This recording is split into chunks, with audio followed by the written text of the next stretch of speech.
Zach, I don't know if you're gonna rant like an angry grandma. You're gonna love it as much as I am. But we're gonna talk about Christian merch today with some Christian creatives that I'm excited to introduce. That part I like. That part you do like. So, a little bit backstory. So we did a podcast on Kanye a while ago. Yeah, we were welcoming him to the club. We were giving him some pointers. Yep. Don't touch the donuts at church. Not safe. Yep. Yeah, we gave Kanye tons of wisdom, and then we looked at his merch. And you were not impressed. And I basically tore it apart. I don't know if it was real. $200 t-shirts, and you were not impressed. Yeah, we couldn't figure out if this is serious or not serious. Like, is he playing all of the Christians on the planet, or is this for real? And we're still probably not sure, but we're sold out. But yeah, maybe he's leaning toward for real. But I do wear. I bought the Kanye hat. Yeah, I almost wore my Kanye shirt, dude. And everybody thinks it's like Navy regalia. They like salute me as I go by. Yeah. Little do they know it's Kanye West. Those old people would be so disappointed. In the process of this rant and us posting it, we got to hear from a lot of folks, and Ian, Grant, and Joe from Satan Centers, Ian from CXXII Apparel. He's going to make me say that. 6I. Yeah. 6I. No. How do you say it, Ian, again? CXII. CXII. It's not. I kind of rolled. I rolled the X's to kind of roll it. CXII Apparel. We're going to get that down. Because before this is done, you guys are going to want to check out their stuff for sure. You might want to just go check it out right now. But they replied back, and we got into a little mini dialogue. We figured, this is going to be a good podcast. So we want to talk about Christian merch in a lot of different ways. We want to hear your stories as creatives, because from my vantage point, we are in Christian, I'd say the kingdom. Let's use a really churchy word. The kingdom is in desperate need of more creatives who are willing to think outside the box and not produce stuff that we think Christians want, but rather produce stuff that tells a compelling story. And so, and that's really why we're here to talk about that as creatives. How do we tell a story, whether that's through t-shirts, apparel, whatever, and do that well? And we're gonna kind of rate our own version of storytelling as we've seen some Christian merch that we pulled. We're gonna play a fun game here, and everybody else can play along. It's called Rate the Terrible Christian Designs. So I forgot my dry erase board. Yeah. Did you? Oh, okay. That's going to be beautiful. I give it a 10. I forgot it. I got a clipboard. Yeah. So let's jump in. I want to introduce you guys real quick, but I want really you guys to tell us a story. Now, we don't have a whole lot of time for this. So when you ask Christians to tell a story, they give you the hour-long. Well, I want 3 points. Yeah, 30 minutes. Listen, when I was 6 and my dad left, and it's like an hour later, we got to Jesus and everything else. This ain't a 2-hour podcast. So y'all are going to have to give us the condensed version of your quick background and what you're doing now. More importantly, why you're doing it. And we'd like to hear from you. So why don't Grant, Joe, why don't you guys jump in first? Tell us about why you're doing this, where you come from, what's your story? Mm-hmm. So I was working as a youth minister for about 9 months at a church. And after working there, I was kind of frustrated and just looking at the different design aesthetics of other brands and trying to figure out like what are people making these days? And I'd gotten really frustrated to the point of just like, I think that I need to go and just make stuff. I don't want to do ministry really. I don't think that I'm really cut out for this. So I left that, started making stuff. Joe is actually, we go to the same church, and I don't even know how we ran into each other, but I think I actually came over one day and talked about youth ministry stuff. And then I was like, hey, I make designs. You want to see them? She's like, sure. So I sent her a bunch of stuff, and they were not with that same enthusiasm, Joe. Sure. Yeah. I'll take a look at your junk. Yeah. I love this young man out. Yeah. I have a background in studio art and design. I have a photography and design business on my main line of work. And so I said, yeah, like, I'll help him out. And then he brought it over, and really quickly I could see that he had a whole narrative going on. Like, the designs weren't just, oh, well, I put this here because I like this pile of bones, or I like black. There was very much like, you could look at it, and if you just sat in the design for a second, it started to talk to you. And I was like, yeah, this is like a mini sermon in a picture right here. And I really like it because it's gritty, and it's something that like takes you back. There's a lot of things people label as dark, whether that's skeletons or bones or literally the color black, or just heavier themes like looking at death and the contrast of death and life and like what God does in that. And it grabbed me really fast. And we always joke that we're brain twins, but we think and process things really similarly. So it went from being a quick, let me give you a critique and you go move along and I'll look at your stuff in 6 months, to being like, I'm going to help you because I know how to make this better. And so, I don't know, really quickly, it jumped into a really natural partnership that has been ongoing in terms of just having things we feel like have been given to us to share and lay out for people, and then finding out what the right expression for that vision happens to be. Awesome. And where are you in your journey? How long ago was this that you guys got started? We launched August 2nd of 2019. So we've only been in the public eye for about 10 months now. We were working for about 9 months prior to that, before launching last year. So about almost 2 years in terms of like us working together. But that's cool. Awesome. And it all started in one of those like awkward church meet and greets. Yes. Sort of. My husband gave Grant my number. I was like, you should talk to Joanne about this. And I was like, I don't want to talk to Grant. And I didn't want to reach and out he didn't want to either. come over.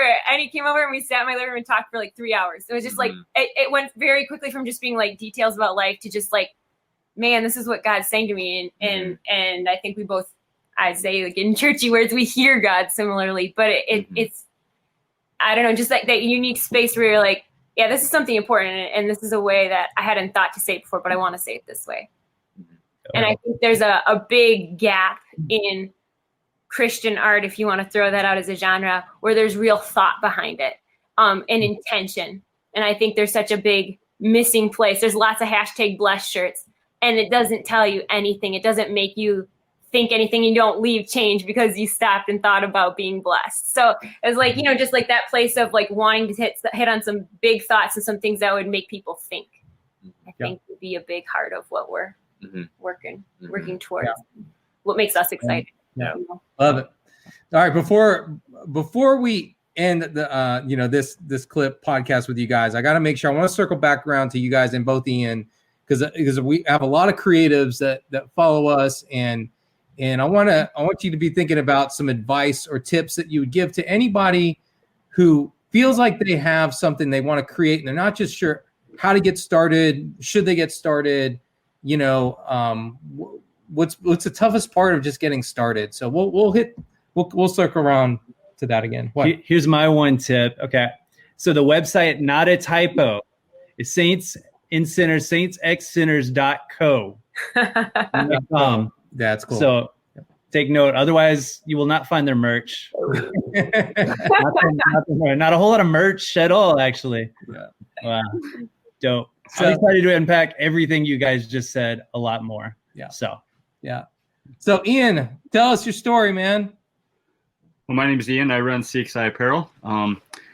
I started the brand a little over 4.5 years ago. Before we moved up to Minneapolis, we lived down in Houston, and my background is graphic design. So I do a lot of graphic design work. I do freelance design. That's my primary kind of job. I do a lot for a lot of businesses and churches and youth pastors and all sorts of different people.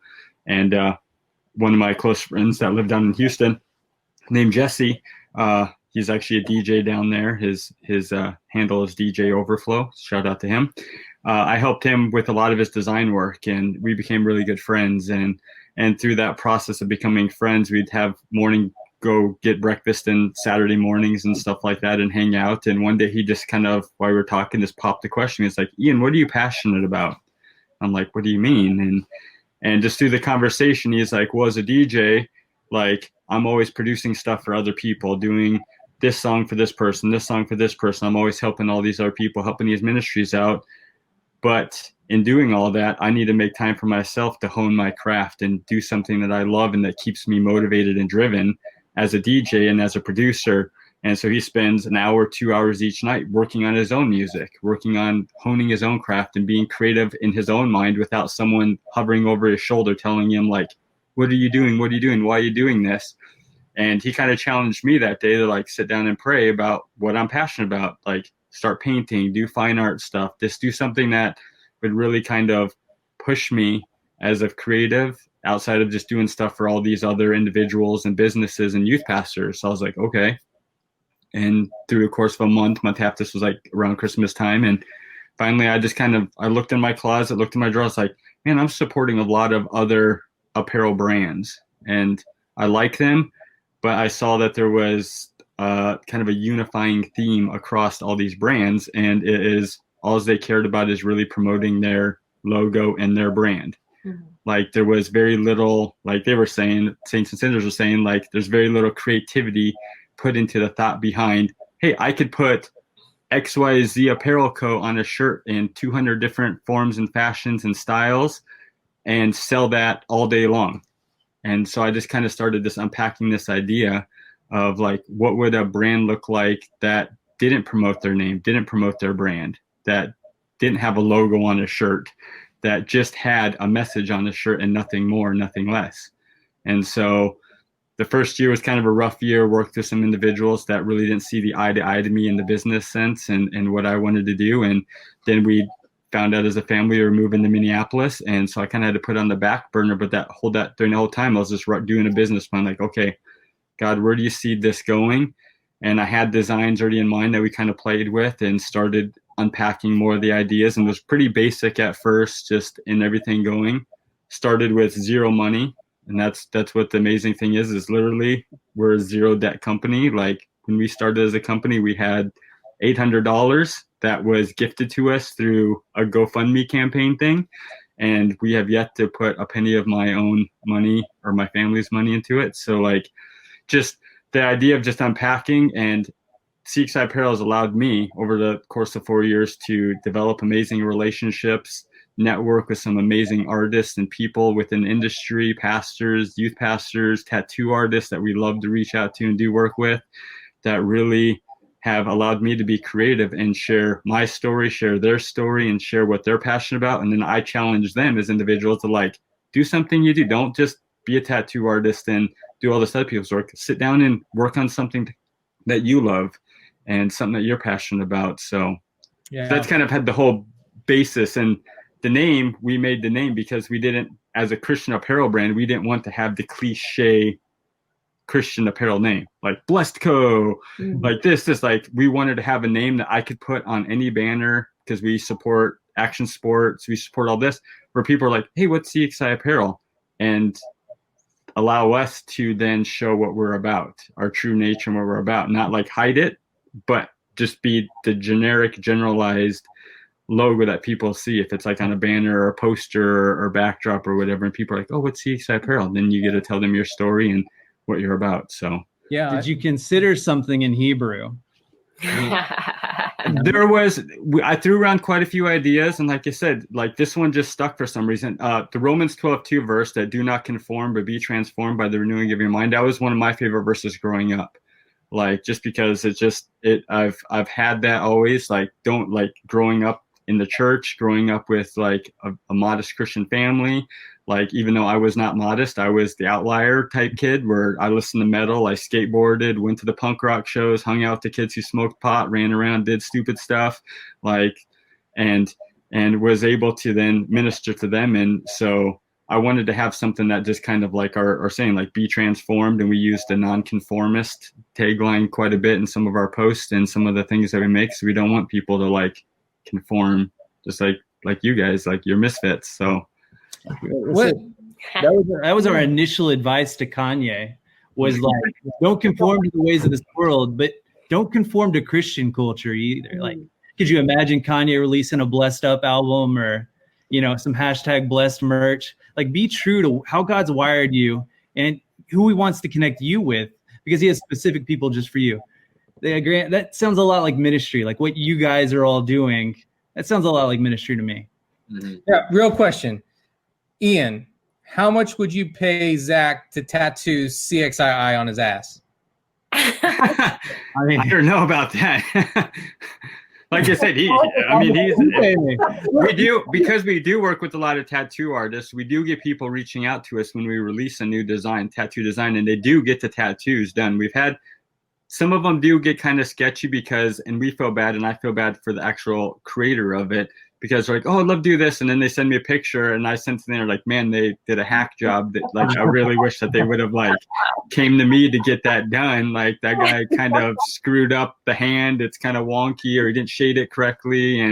And so like I've had some people get some of our designs tattooed, but not really our name tattooed. There you go, man. If you're going to do a hack job though, man, you definitely want it on your butt. Yeah. So. You just let me know. I'll share your brand with the world. All right, let's play this game. I'm going to play this game. All right, here's how this game's going to work. And everybody can play along that's watching and listening. Well, if you're listening, you're screwed. You got to go watch this at some point. So you're going to miss some good designs. We'll try to describe them to you as best as possible. These guys are really good looking. Go watch them. Yeah, definitely. They're better looking than Zach anyway. So let's do this. We're going to flash up some T-shirts. We're not going to flash you. We're going to flash up some T-shirts. And we're going to all, at the same time, as soon as we see them, we got to throw up a number, okay? A number that we can see. So 1 is 1 to 5. 1 is, this is the worst shirt I may have ever laid eyes on in my life. And 5 is, dude, I would wear this probably every day and never take it off. I mean, like, it's me. I own it. I love it. It's fire. Okay. We snuck you guys' merch in one of these pictures. So at some point you will be judging one another. Did we? I wear my stuff every day. If I'm not wearing my stuff, I'm wearing twin stuff. So when baseball season hits, I swap. So I have like 30 twin shirts, and then I have like all my stuff. So that's all you need. All right. We got 7 of these. Here we go. Let's do the first one. Up. As I pull them up, did you ever own a God Answers Prayer Gap shirt or a breadcrumb and fish shirt? Nope. Can't say I have. It looked like an Abercrombie and Fitch shirt, which is already bad. My grandma got it one time for Christmas. All right. Here we go. My man. Oh my God. Can 0 be 1? I'm gonna give this one a 2. How come I'm rating this higher than 1? He's a 3, but the shirt's a 1. I would rate it a 2 only because if people saw me wearing this, they would laugh their ass off. It's the relish bottle that says Relish Sweet Jesus, lime green, and it's pretty terrible. But it does come with. I don't know if it comes with this model. Does the T-shirt come with this guy? I don't know. Because I think a lot of young Christian girls might buy the shirt. Yeah, that would up it for sure. It's creative. I like the idea, but I still wouldn't wear it. Yeah, no, not happening. Down underneath it says, "Let's exalt His name together." Really? Yeah, they messed up with that. If you're gonna do a parody shirt, it needs to. If you're gonna say "Relish Sweet Jesus," you need to make it say like "Sweet and Salty." Yeah, something. You need to keep going with it and make it really cheesy. If you're gonna make it cheesy. Just own it. All right, here we go. All right. Here we go. Look, I heard you. You just don't like. Oh my gosh! I feel like this is a copyright infringement. Yeah, I get this. I've actually seen other brands outside of Crusoe do this shirt. Yeah, so I'm going to say 1. This brand's website? Is it? Is it one brand that's doing all the bad shirts in the world? Yeah, the Crusoe. They look Crusoe. See that underneath the little thing? It's Crusoe. Which I think Caruso, if I'm right, Caruso was the mainstream Christian brand that was in like every Christian bookstore from they were like the Barnes and Noble brand that. Yeah. You're right. So then Family Christian Stores, Lifeway, like all these bookstores that Christian bookstores have been closing down need to sue Caruso because that's probably the source of the problem. I see these a lot at truck stops. All right, let's see if this works. Okay, number 3. Oh my God, this is a classic. I've seen this one more than I like. I've seen this one a lot. I would not wait. This is only old white men. That's 2 or 3. I'm in between. Like, I'm going. I'd wear it. Well, here. I listened to one of your guys' past ones on vintage clothing when you were doing like the top 20 things to like pickups. And actually this shirt, if I point opposite, you could find this shirt on vintage clothing things for between $60 to $100. So if you have a vintage version of this shirt, and there's actually one right now in Forgiven, they're another kind of big brand. They're actually doing a version of this shirt and remaking it. Oh my God. So, and they're selling their stuff like $45 a piece. So what I hear you saying is this shirt is so bad. It's vintage. It's vintage now. And it's vintage. All right. Oh yeah. So bad it's good. That's the thing. And if you're listening, it's the Lord's Gym. All you need to do is Google Lord's Gym and ask yourself, would I ever be caught wearing this in public? Like, we live in Austin, Texas, like home of hippie Jesus. This Jesus could kick some butt. Yeah. I like it. All right. The back of the t-shirt's pretty cool too, so that's why I'd buy it. But that's because I just know. I put this stud in Bible study. It's in his closet. Three. Who's got this one? I'm gonna wear this specifically too, but every time I have to attend a Bible study, I'm wearing this. Yeah. Even the font's bad. Everything's bad. Yeah, It's one of those heat press designs some mom's making out of her house and selling it on Etsy. Put it in the dryer. That's an Etsy special. We call those. Yeah. Okay. It's gonna shrink up. Okay. Only up. You ready? I got a real question on this next one. Here we go. Straight out of Bible study. My gosh. Straight out of Bible study. I heard Joe baby. laughing out loud, and I was like, "What are you looking at?" That'll give you some street cred. It's just blatant disrespect to NWA. So Yeah. one. Real last question. If both, It's even on a white shirt too. It's supposed to be on black. Yeah. black was probably more expensive. So if you guys put this very shirt on your websites for sale tomorrow, and it became your #1 bestseller, how pissed would you be? Super. I would put it on for $5.99 just to draw traffic to my site. Oh, I don't even know if. Luckily, I think This is another Crusoe shirt. Look at the tag. so. Caruso is actually Hebrew for church misfit. Did you know that? It is not. I rebuke that so hard. It is not right. All right, moving on. All right, and last but not least, what do you think of the Kanye merch? Oh, I don't even get. Grant's a huge Kanye I'm a big fan. Kanye fan, but I still would struggle to wear some of these. Yeah. They're kind of like the I thought you pixelated. said you were mixing ours into it. I didn't see any of theirs. No, No, obviously. The Relish shirt was one of theirs. Oh, No, man. not claiming that. Oh my. Okay. Yeah. No. We wouldn't do that to you guys. So I was looking forward to it. Yeah. I love judging people. Yeah, I know. Do we have their websites to pull up? Huh? Well, yeah, we pulled them up. Yeah, we did. Okay, so we give a got them to disclaimer. share. Yeah. Oh, okay. We'll do that in a little bit. Okay. What? He's old. He forgets. Okay. I want to dive in just a little bit. And if you weren't inspired by those shirts, I don't know what will inspire you, but I want to know what is inspiring you right now as a creator, as a storyteller, as a Christian, like what's inspiring you?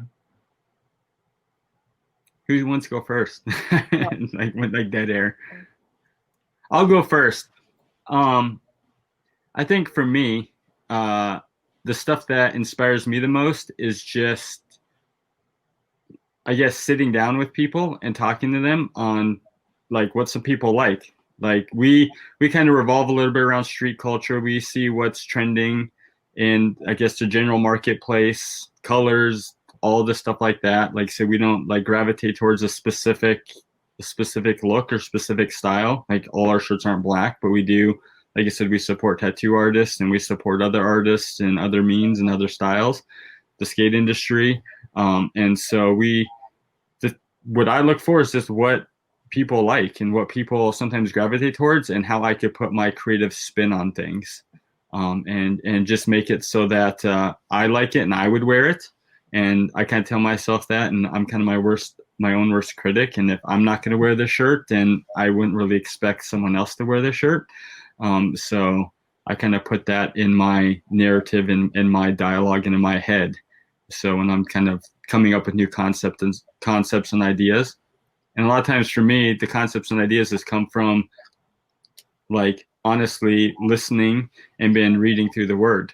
And so I could be sitting down this, like, I could hear our pastor preaching, and next thing you know, he says something or reads a scripture, and my creative brain just starts ticking and going crazy. And I'm like, that has to be on a shirt somehow, some way, like, and, or just talking to other creatives, and I see something that they post, or a painting or something, like the God Feedy painting that we have up here, our American Jesus one. Became amazingly good friends with Daniel, and he did this incredible painting of this pixelated Jesus face, and I just loved the story behind it, how he just used that to minister to people, and we've been able to use that as just kind of a catalyst for conversation and dialogue. And so a lot of times it just naturally happens as a creative, and I'm able to kind of create something from that. So yeah.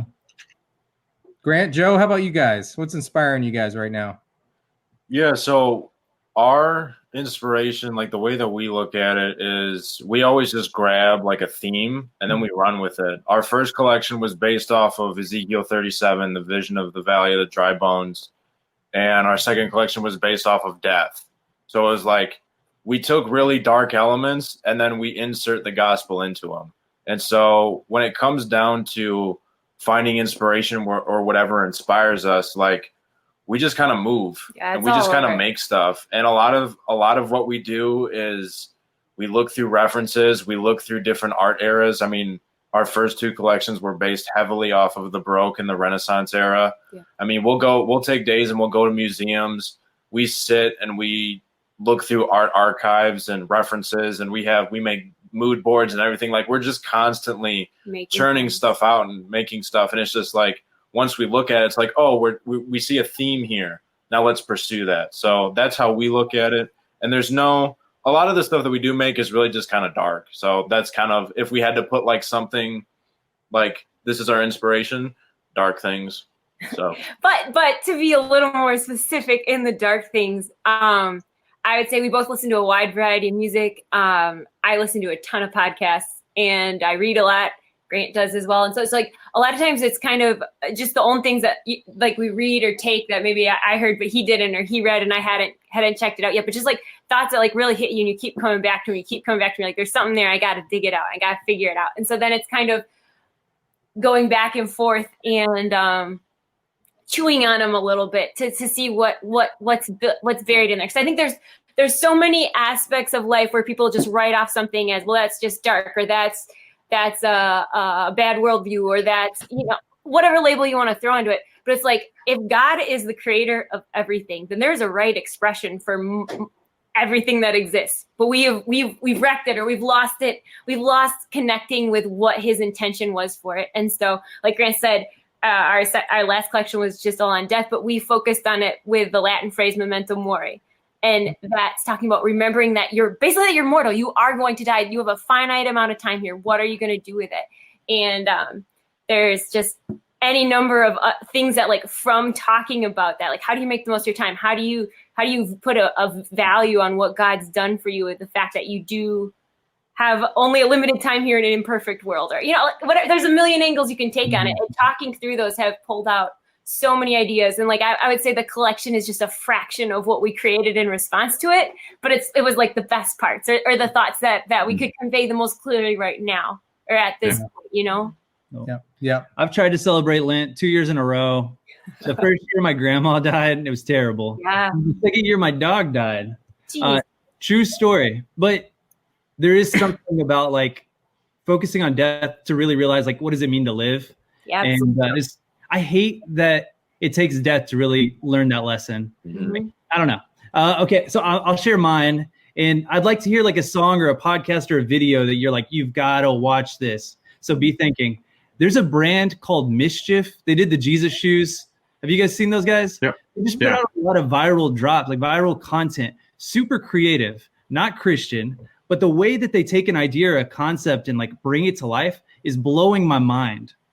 And so when I need inspiration, or I'm trying to think like, how do we build a community? How do we connect people? How do I get people to think outside the box? Those guys are kind of leading me right now. Oh yeah, they did the walk on water Jesus shoes that you can get them for about $4,000 right now on StockX. They only made 1,200 pairs of them, And then they did just recently, because I follow all the street brands and streetwear because I'm kind of a small sneakerhead. And so they did their mystery box giveaway where you could win. Either you buy this box for $100 and you keep it for 100 days and they'll give you $1,000 back, or you open the box and see what's inside, and they could be 10 pennies, or it could be like $1,000 item in there. They had some of their shoes and a bunch of, so I follow the Mischief brand pretty well too. Dude, it's wild. But they do some crazy stuff though. Most recently, they took a painting and they cut it into like 40 or 50 different pieces and sold off each of the individual pieces. Yeah. 400. My wife said no. But somebody tried to sell me a knockoff version of the Jesus shoes. And I was like, man, I can't do that. Like something's not right in my spirit. Mm. All right. Song, video, or podcast. We know yours is pitch perfect. What about you? Given. All right, well, I'll own it. What's something like I've got to listen to, or I've got to watch this now? It will change my life. I don't know. I would say a song that I have like continued to chew on since it got dropped last summer is a song by Braille. He used to do a lot, but he's now like kind of retired from it. But it's called Summer Rain. It's so good. One of my favorite lyrics from it talks about how my flesh gets livid when it's pressed in his image. And it's talking about becoming conformed to the image of Christ. And it's just like, it talks about like that tension. I love it. It's really compelling. But yeah, I don't know. No, it's good. I don't know. I don't know. I don't have anything off the top of my head, honestly. If you think about it at any point, just yell it out. Yeah. Joe stole your answer. I got you. Oh man. There's another podcast called Southside Rabbi, and it's by KB. And he hasn't put new stuff out in a while, but I really liked him because he thinks he has a lot of things that he comes from a totally different perspective than I, as like a white woman, can come from. But just really thought-provoking content, and I've enjoyed listening through that a lot. But I don't know. I feel like I listen to a ton of stuff. I'm editing all the time. I have 4 kids, so I never get to sit down and read till like late at night. Although I do plow through a lot still. But I mean, I guess if you can categorize this, for me, I've never read through the Bible like cover to beginning to end. And so at the beginning of the year, we kind of announced we were doing our 365 challenge, where each day we were going to use this reading plan and read through. So it's been very eye-opening for me reading, because I've never really sat down and started in Genesis and worked my way through Exodus, Leviticus, Numbers, and just before we had post a verse of the day, and it would take me 10 minutes just to find like a favorite verse or post some sort of content real quick.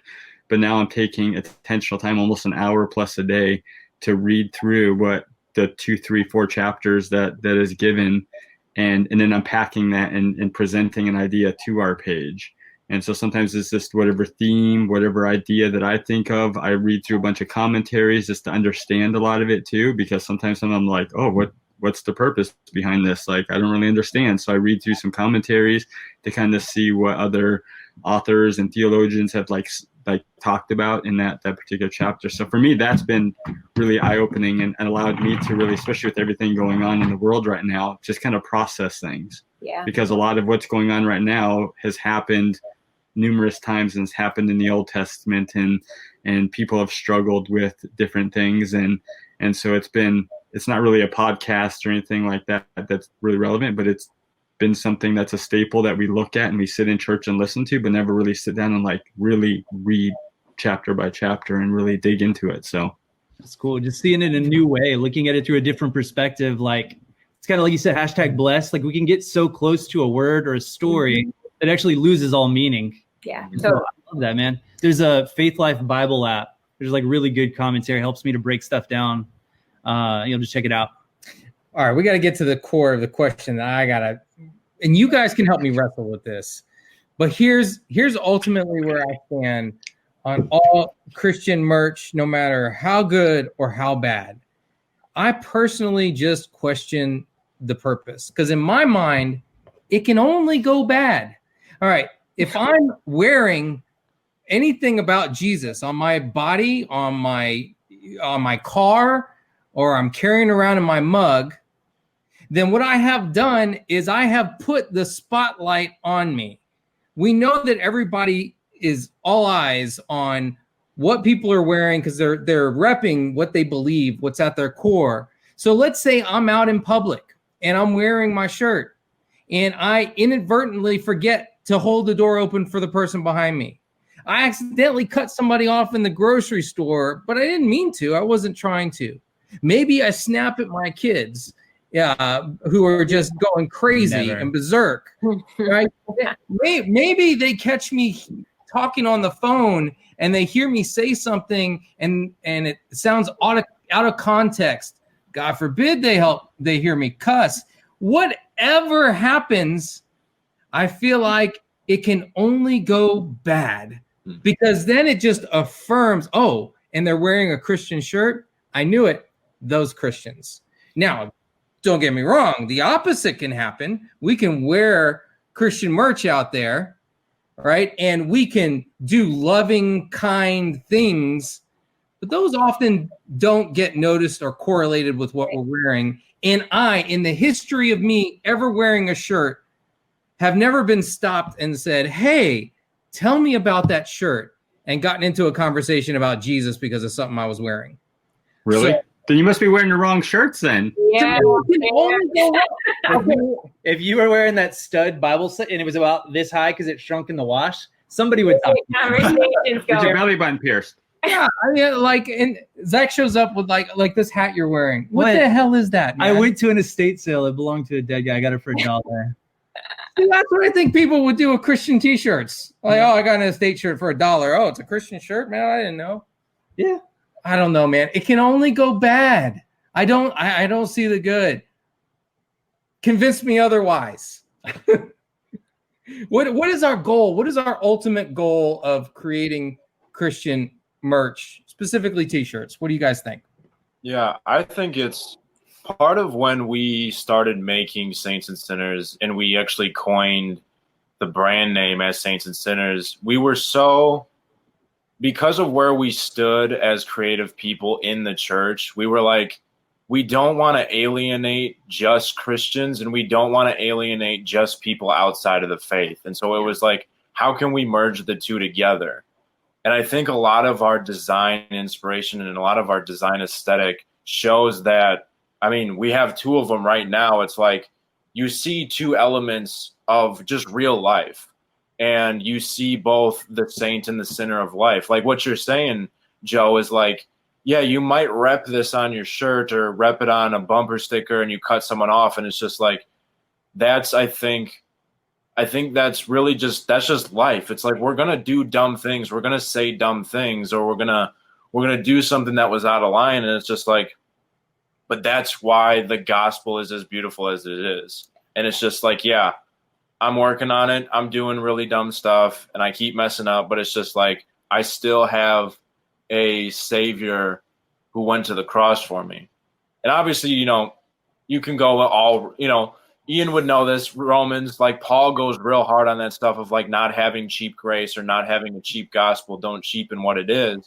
But it's like, until we start putting ourselves in those positions where it's like, I'm going to sit here in the middle. And that's what Joe and I have done with Saints and Sinners. It's like, we're going to set up shop right in the middle. And if you're a Christian or not Christian, we're still going to talk to you. And we're going to merge both. And we're going to have a conversation. And we're going to see where it goes. And we're not going to just do one side or the other. And that's why I think, like Joe, what you were saying was like, I've never had someone come up to me. Like, we get a lot of compliments and we get a lot of stories where people are like, I walked into a bar and people came up to me and were just like, where'd you get that shirt? Like, what band is that? And it's just like, then they get to say, oh, it's actually a Christian brand. And they're like, no way, Christians don't wear that kind of stuff. And it's just like, well, they kind of do now because we exist. So that's how kind of we look at it. And I've never actually looked at it the way that you're looking at it, Joe, but I hear you on that. And I think that's a lot of why we started making what we're making, is just like, man, there needs to be some other options out here. And we need to provide something that's a little bit more in the middle of it. So, yeah. And along with what they said too, like for us, one of the very first designs that I came up with when I started was our Sinner Forgiven shirt, and it's a shirt that is a staple to our brand, and I wear that shirt. Wear our hoodies. We have multiple colorways of it. We do tie dye. We've done different styles of it over the years, but it just says Sinner on the front, quote marks, Sinner, and then on the back it has a cross and it says Forgiven in the cross. It's the most basic. It may be cheesy. A lot of people think it like just like your simple like hashtag blessed, hashtag forgiven type shirt or whatever. But that shirt has allowed me to conversate with more people and make those one-on-one like because we're all sinners, regardless if we're pastors, we're kids, we're adults. The only person who was blameless of sin was Jesus. And I wear that shirt or hoodie around the Mall of America, and I get stopped no more than 3 or 4 times every time I wear it. It's like almost wearing FU on your shirt, because people look at you and like, oh, that guy has a nasty swear word on his shirt. You get people young or old asking you like sinner, or you tell that they're reading your shirt because they walk by and have this kind of like weird kind of like scrunchy face. Like they're like, and that's when I get the opportunity to say, hey, like we're all sinners, but because what Christ did on the cross and he died for us, we could be forgiven. And it gives you that tangible way to like, it may be cheesy, but it plants that seed and it gets that person to think. And as people, we've done other very dark shirts too, along with them. I mean, we do stuff with tattoo collection stuff where it's like skulls and crosses and serpents and snakes and stories in Revelation and all this stuff like that, where it could be dark. And that's where we're able to, like you said, kind of meet people where they're at in their life, because there's people out there who love dark shirts. I love dark shirts. But I wear foo-foo fun shirts too that kind of have like a fun, playful side to them just because they're fun. But I like shirts that are thought provoking, kind of like they said. It makes people think when they read it, like, huh? Okay, that makes sense. You know, it's interesting. I personally have not worn Christian shirts, mainly because I know that I do things more unorthodox than most. And so I don't want to create the confusion. I don't want to sit there and have to explain myself, right? You know, people who know me know where my faith is, they know I'm about as consistent as it comes in a lot of areas. But I don't want to give an opportunity for people that don't really know me to go ahead and make snap judgments and then attribute that to Jesus. And so I just err to the side of not wearing it. My question for you guys is, do you think people who purchase your shirts are hoping to get in a conversation about faith as they wear them? That's a great question. I almost think it's split. I don't know. We don't take a poll of who buys our shirts for who are believers, but based off of like who follow us and that we've seen and like, you know, kind of comparing those numbers, I think it's kind of split, because some people just buy stuff because they think the shirt's cool. We've had some where after we've put out an explanation or a story behind something, somebody's like, been like, I'm going to buy this because I resonate with the idea behind it and the thought behind it. I don't know. It's a fine line, because there's not a good way to like collect bad information to a degree. You gotta start screening them. Right? Are you name, credit card? Yeah. Will you wield this carefully? Yes. Yeah. Political affiliation and religious. While you're throw them all in there. Which is more important? I don't know. Well, for you guys, I mean, and Ian, you guys both have some abstract shirts. You know, you almost need you need a quiz. Yeah. What do you think this shirt is about before you buy it and ruin our art to somebody? I mean, for us, a lot of it comes down to the marketing too. How you want to market your shirt and who you market it towards. I mean, you can market it towards the average 16-year-old guy that goes to youth group and he wants to have a trendy design on a shirt that's part of the street culture, and he wants to be relevant. He wants to share his faith and wants to like have something unique. And then we have people that are in their 40s and they wear the stuff because they want the message on the shirt and they want to support who you are as a brand and as a company, what your company stands for. So, I mean, like they said, it's all over the map for us, because some people are not doing it to be popular and cool. Some people are doing it because they appreciate what you do as a company and how your company like approaches missions work and how your company approaches community and how you're like how it just represents who you are. And so I mean, it could, like you said, you really never know. Like you see a name come through on an order and that's all you really see. And sometimes you get DMs from people on Instagram and Facebook like, oh, I'm wearing your shirt, I'm wearing it here, like thanks, I appreciate it. And sometimes you get some amazing stories about people leading other people to Christ because they wear one of your shirts. And those are the ones where you sit there and like, wow, like this shirt does hold some sort of significance and has a story behind it because this person was able to sit down in a Denny's with an elderly couple and lead them to Christ because their shirt said sinner on it. Mm-hmm. And like, then you're like, wow, like I told you so in a way, like you're going to get people asking you questions, but then it also makes you as a believer kind of like rethink how you walk through life and how you are able to speak to people and kind of tell them the message. So that's good. So one, it's going down at Denny's. Two, is it possible that like what you're talking about, the potential for bad is really just the reverse side, like of the potential for good, that your witness, your story, like what you wear and how you rep yourself to people is actually like really, really powerful. And it's all in how you use it. These are all just tools. Yeah, they are tools. But I think when people see anything that resembles Christianity, they're automatically preconditioned to look for the bad, not for the good. So that's why you're under the spotlight now. Yeah. What if I wear a Neil deGrasse Tyson shirt and then I go around HEB flicking people off? Yeah. That would be better. That would be better for the Christian cause. Yeah. All right. I mean, we've had a lot of our shirts, like I said, I'm sure Saints and Sinner can attest to this. You get a lot of feedback from people who follow you, hardcore Christians saying, why do you put skulls on a shirt? Why do you have in your Rock of Ages design, why is there an eye at the top? That's the sign of the Illuminati. Why? Like you get all these people that have these like assumptions before they really know the story behind the shirt. Well, and then I'm sure they've had it. Like, I mean, if you have a skull on their shirt, you have like a dagger going through a skull. People are like, oh, geez, that's not appropriate. You can't have that. Like, is it ever hard to find your community like in the middle ground? Like sometimes it feels like you don't fit in a church and then you don't fit in the streets. Yes, very much so. Mm-hmm. I think this was like just kind of going off of a bit of what you said though, in terms of not wanting to like have to explain or defend your actions if like people see you and they take it the wrong way or vice versa. Like Ian was saying, I think so much of it comes down to I've never put on a shirt with the intention of like I'm going to provoke people to like. I want to instigate here, but I will say that I think it's a big deal that one of the things that is hammered over and over and over in the Bible is how much God hates pride and how much he created us for humility.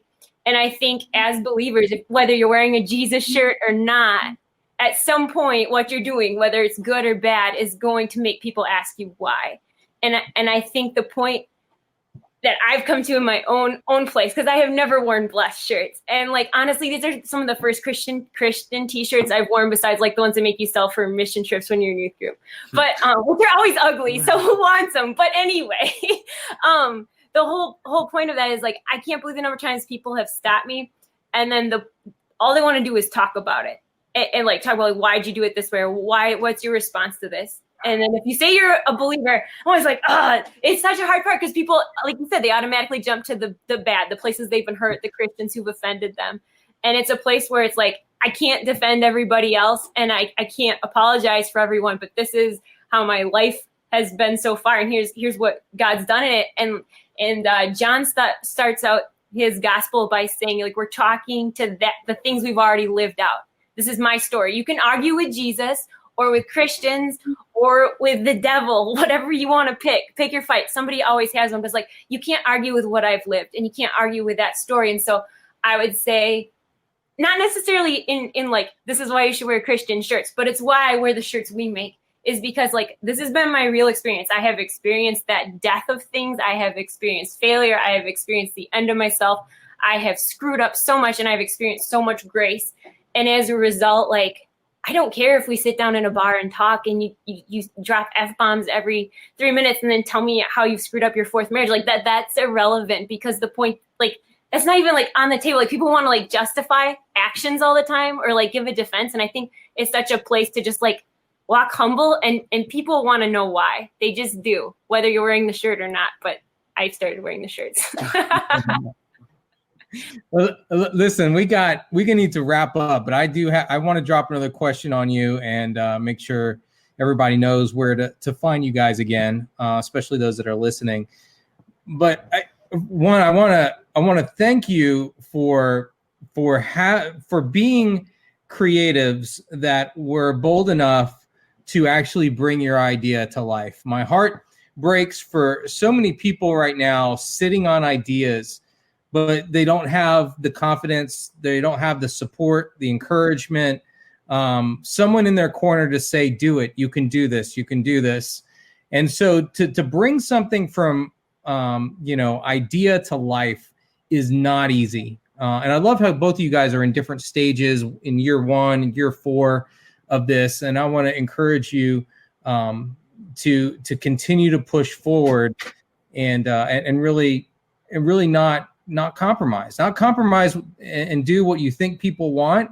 Stay true to what you really feel like you're supposed to be doing, given your unique identity and purpose. And with that, I want you guys to just share to a lot of the other creatives, people sitting on ideas, maybe too scared to bring it to life, or maybe they just don't know how to. What advice would you give to other storytellers, other creatives out there? I'll go first again.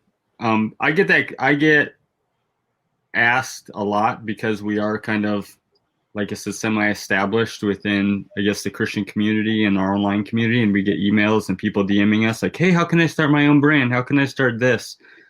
And I don't try to be a buzzkill when I tell them, like, don't do it. But I try to encourage them in saying, why don't, instead of trying to start something, align yourself with other people who are already doing it so that you can grow the community together. Because just as much as Saints and Sinners knows and other brands that are out there, like the Christian apparel industry is it's fairly saturated, just like any other clothing industry. I mean, there's a new one popping up. Like I had 3 emails just this week alone for people wanting to start their own brand and asking me, how can I do this? And asking 26 questions. What do I need to do? How can I do this? I want to do something. Like, who do you go to for your designs? Who do you do this, that, and this, on and on and on. And it's like, take some of that passion and some of that energy and like help other brands out, support them. If you're a creative, sit down with like people like Saints and Sinners and myself, say, hey, I have this amazing idea, and allowing us to kind of cultivate it. And yeah, it may be difficult for them to kind of take their idea and like kind of pass it on to someone, or maybe you just partner with them and be able to see your idea come to fruition and learn something new and learn the industry without someone just coming along and handing you like a complete guidebook on how to do it. And then messing up, because I guess I've learned from years and years of doing it just from watching other people do it, watching other brands do it, like being a part of other companies and helping other companies design stuff and just kind of seeing what works and how they've been able to do things. And so like, I don't like being a buzzkill or tell people not to like follow their dreams or do what they're supposed to do, but like help others. Like we're a community, we're a creative community. Like I help a lot of other brands. I help other podcasts. I help other churches with their visions and what their goals are. And sometimes I have to put myself in the third person and just do what they would like and what their vision is and not what my vision is, because it's what they have, but they need the help. So love it. Grant, Joe, what do you think? Mine is super short. Work and just make as many things as possible. Like if you want to be a creative, like the 10,000 hour rule is real. Mm-hmm. I mean, we talked about Kanye earlier. Like there's a reason why he said I did 5 beats a day for 3 summers. Like we did probably like 2 or 3 years of designing, just constantly trying to get better before anything even saw the light of day. So it's just like, it's really just, I'm not real big on like, oh, give me a strategy, give me this. Just put in work, and if your stuff's good, it'll sell. That's it. Mm-hmm. Yeah. It's good, man. That's it. You got to do it. And for me, I just say, man, you don't want to live with the regret of not doing it. That will haunt you more than doing it and not getting the feedback or the praise that you hope you got.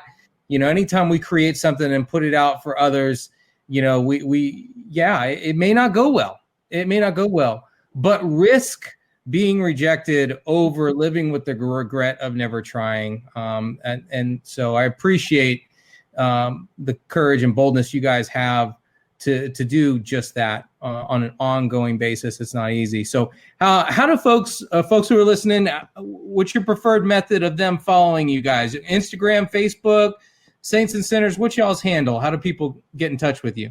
_ Saints and Sinners _ I think that's what our Instagram handle is. And then Facebook is just Saints and Sinners. And then obviously our website. Awesome. Ian, CXI Apparel. Just look for CXXII Apparel on any social media. We're on TikTok. We're on Twitter. Our preferred is Instagram and Facebook. But you can find us also at cxiapparel.com. That's where you could find all their merch. And we have a blog there that you guys can follow along if you want to do the 365 reading with us and dig into God's word and be blessed and be encouraged like we have. Bro, if you're singing on TikTok, I'm following you tonight. I don't sing on TikTok. The last handful of posts are primarily me sitting outside doing trick shots on my basketball hoop. So with my daughters. So I've been trying. It has really nothing to do with the brand. It was just a way, just to be a little extra creative. We haven't been on there recently just because I've been so busy. But yeah, that's TikTok's a whole nother. You can do a whole nother podcast on social media and does Jesus love TikTok influencers? Yeah. Well, there you have it. Any parting words of wisdom, Zach? I got nothing. Go buy their merch. It's awesome. Yeah. I actually have a trucker hat very similar to the one you're wearing. So on my site that has that khaki old fashioned. So see, I'm gonna check it out. I'm sure you are. Well, listen, again, thanks guys. We really appreciate you. You know, we if there's anything that we can do for you in the future, hit us up.